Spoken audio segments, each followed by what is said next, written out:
tested for leaks in the pool in all of these suggested places and found none.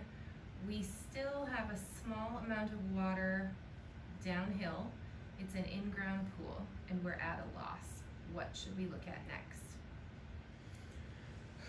Well, I would hope, or what I would wish, is to have a little bit more information on the pool. Are we talking a gunite pool? Are we talking a fiberglass pool? Are we talking a liner pool? That would certainly help. Let's go through all the case scenarios, I guess. In a vinyl liner pool, where's the most likely spot for it to just magically start leaking? In tight corners. If it's a rectangle with fairly tight corners, those corners are always a good option to look at. Anywhere where the wall meets the floor is a good option to look at. Or anywhere where the penetrations are. Screws and cut around the step. In each of the return fittings, skimmer opening, main drain opening, light openings, those are all good places in liners. Beyond that, the only other place it could leak is in the plumbing itself.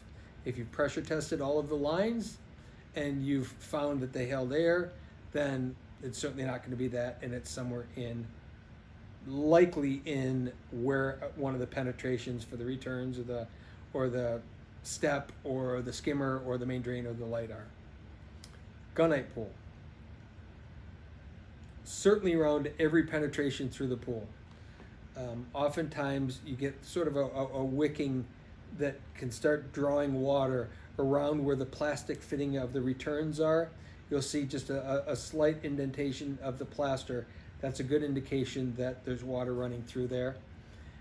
In a gunite pool, we look at also a skimmer, where you have the skimmer box, it's plastic, shot concrete around it.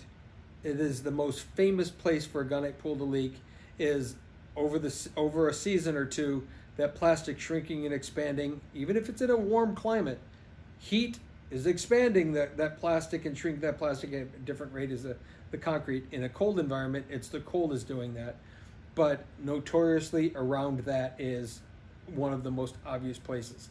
Again, in a gunite pool, I would also look for any visible cracks, because it is concrete and you get a crack, you're going to start losing water potentially. And around each penetration, same thing.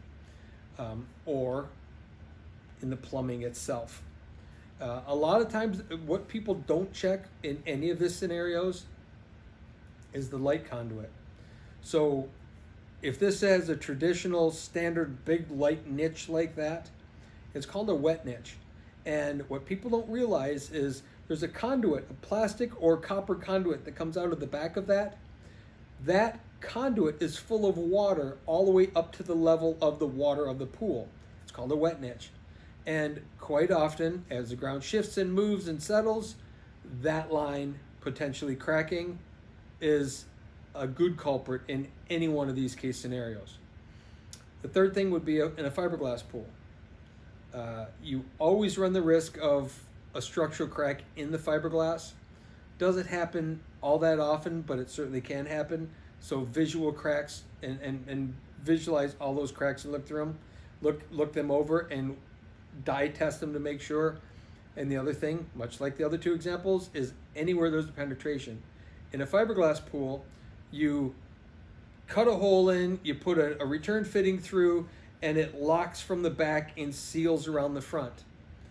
That's a notorious place as the ground moves for that to potentially start leaking. Look around the skimmer, look around the main drain. Again, they don't have typically a traditional main drain that's in the bottom of the pool. It's in the wall of the pool. Check around each one of those, but certainly check the lighting and obviously the plumbing itself. Make sure that your pressure test, all your lines hold air. And if not that, it's in one of those things. There's really nothing else that it could possibly be.